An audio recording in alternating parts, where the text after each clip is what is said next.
Ok, assalamu alaikum. To bari nuna mana yadda za mu sayi coin a pankaceSwap. Da farko za ka turo TRS ɗin ne zuwa wannan a wajen L Bank exchange nan. To sai ka saida ta zuwa USDT, ka sayi BNB. Ok, sai in je Trust Wallet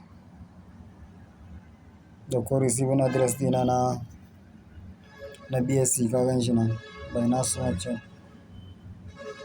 Ok, sai in taɓa shi, sai in zo nan wajen receiving din nan, dauki address ɗin. Ok, sai in je L Bank dina, sai in taɓa in zo wajen withdraw, sai in yi searching na BNB in bani da shi a search, ga nan wajen search nan. Amma da yake ni dama ina da shi ka gan shi nan, sai in taɓa shi. Ok, to nan wajen tunda na je na ɗauko BSC, to sai in zaɓi wannan network na BSC na BEF20. Ok, bayan na zaɓe shi, sai in yi pasting na address ɗin da na je na ɗauko ɗin a nan wajen. Ok, sai in danna withdrawal, ga abin da zan yi withdrawal 0.24. Ok, a nan zan sa sunan wallet ɗin, misali kawai bari in sa kawai my BSC ya wadatar. Ok, to sai in lura da nan wajen, haka zan yi withdrawal 0.24 ko, to abin da zai je mini shine 0.23 saboda za a caje ni fee na gashi nan 0.001 BNB. Gaskiya nasu shine mai sauki gaskiya cikin da exchange da ni na sani. Sai in danna withdrawal.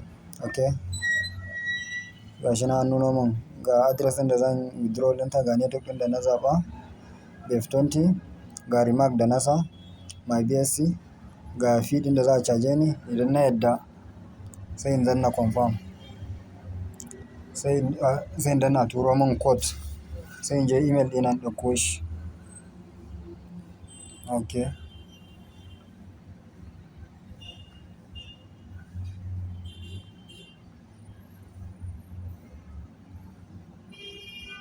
yawwa kaga na kwafo shi, sai in je L Bank in pasting na shi nan, sai in yi confirming. Kaga suka ce min withdrawal successful ko submitted. Ok, yawwa gashi can ya sauko, bari mu je Trust Wallet ɗin.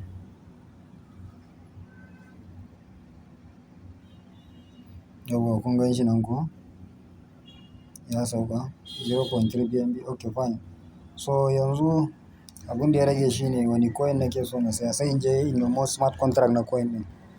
Ok, misali in je ko coin gecko ko kuma coin market cap in nemi misali in akwai coin ɗin da nake son saya.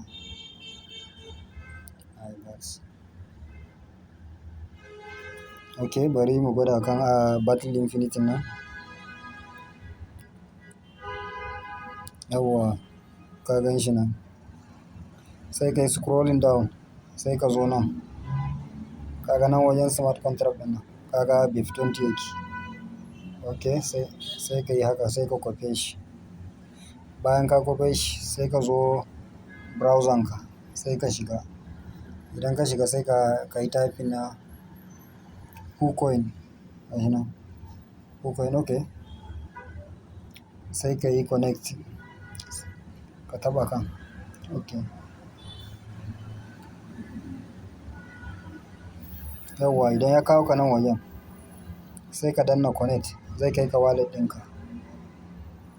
Bari mu taɓa connect gani. Yawwa sai mutum ya zaɓi wannan connect wallet ɗin nan, sai ya taɓa, sai ya danna connect, sai ya bada access, ya sa key ɗin shi. Ok, kaga suna tambaya na wannan abin yake so yi connect. Ok, sai in bada dama. Yawwa kaga yanzu na yi connecting saboda ya nuna lockout. Wannan yana tabbatar mun da cewa na yi connecting. Ok, to yanzu ina son sayi coin ɗin. Ok, to ya zan yi? Sai in zo in shiga wajen trade ɗin nan. Ok, sai in taɓa wajen trade. Ok, sai ya kawo ni nan wajen. Kaga abin da ya sa muka zaɓi wannan ɗin saboda yana da auto slip page ne. Ka gan shi nan auto slip page. Ok, Ah, kaga ga BNB da muke da shi nan, ga coin din da za mu saya kuma sai mu zo mu neme shi nan a ƙasa wajen select currency nan, wannan wajen. Ok, sai in taɓa wajen. Idan akwai coin din a ƙasa, misali irin manyan coin din nan ne za ka iya samun su. Idan kuma babu shi, ƙaramin coin ne, sai smart contract din da muka ɗauko din sai mu sa shi nan, sai mu yi pasting nashi nan. Shi zai nemo mana coin din. Yawa kaga coin din ya bayyana ko battle infinity. Sai in taɓa kan coin din. Ok, ka gan shi na ya bayyana iBAT. Ok, to a nan wajen misali ina da 0.23 BNB, to ba gaskiya ba na duka zan saya ba, saboda idan na sayi na duka ba zai yi ba ma. Abin da ya sa za su ce min ban bar musu na gas fee ba. Ok, sai in saya kawai na 0.2.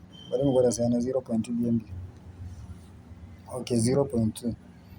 Ok, 0.2 yake. To ga battle infinity da za a bani 1632. Ok, ga price din, ga menene, ga waye ne, ga abin da zan samu da sauransu. Ok, in na yadda sai in danna swap, sai in bada access.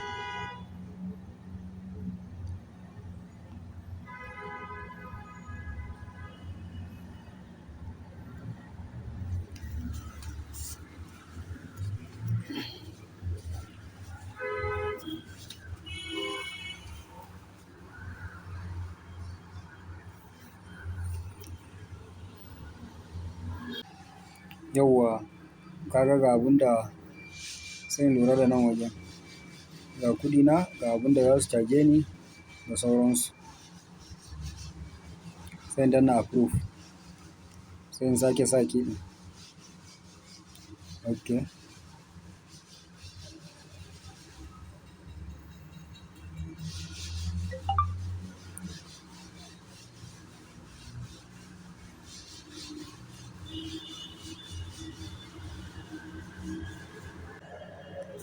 yauwa ka gan shi nan ya zo ko.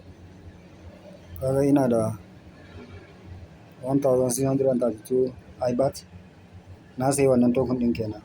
To ya aka yi na dawo da shi? To yadda na dawo da shi misali shine wannan smart contract din da na je na ɗauko din nan, shi zan zo nan in taɓa wannan wajen, in taɓa wannan plus din, sai in zo nan. Tunda idan a BF20 yake kaga BNB ne, sai in taɓa nan. Kaga sai in zaɓi duk network din da coin din yake kai, sai in danna haka. Kaga sai in yi paste na smart contract, kaga ya bayyana da decimal da YY din, ga sunan, ga symbol, ga decimal da sauransu. Ok, to yadda ake adin na token kenan. Shikenan insha Allah in dai ka fahimci wannan to ka iya sayan coin. Ok, Allah ya bamu sa'a.